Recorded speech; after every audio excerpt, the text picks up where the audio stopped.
Hello and welcome. Right now we're going to look at supervised and unsupervised methods of machine learning, and we're going to try to understand it in a very conceptual manner. Alright, so in supervised learning, we feed all the features into the model, which means that we feed the input features, size, color, shape, and taste in the sample dataset, and the price, which is the output feature, into the model. So that means that the model understands, okay, if the size is L, the color is red, shape is square, and taste is good, and the price must be $15.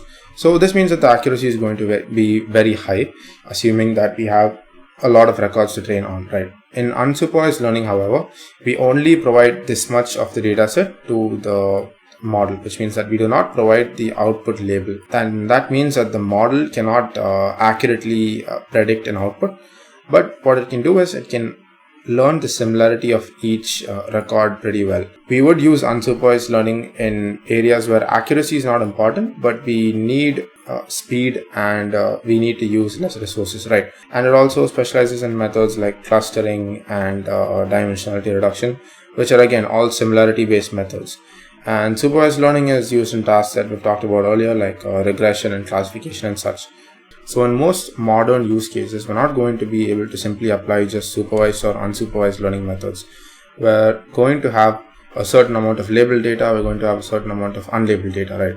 So the approach is to take this labeled data and train a model on it so that the features are the input and the output is the label. And we'll use this model to predict the labels of all the remaining unlabeled data. We do this with a good enough model and a good enough number of iterations.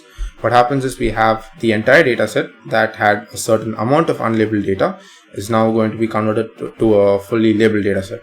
So that means that now we can create a better prediction model. So a proper application is image classification, or where we have MRI scans and CT scans and such for disease prediction using cells or whatever it might be. We're going to have a few labeled images because we can't label 20,000 images, right? But we can label, let's say, we can label 100 to 500. So based on this labeled data, we can fill in all the unlabeled data with a good amount of confidence, and based on that, we can use the entire data set for prediction. So our accuracy is going to be higher. We can actually use it with proper practicality because we can't take chances in the medical field, right? We have to ensure that accuracy is maintained. And yeah, that's how semi-supervised learning is also really, really important in modern use cases. Not to say that supervised and unsupervised learning methods are not useful, but that they're a bit more difficult to apply directly and they work better on certain types of data, right? That's basically with every single method in data science as a whole. You have to apply certain methods to certain subsets or types of data, and this varies drastically with every single application that you touch.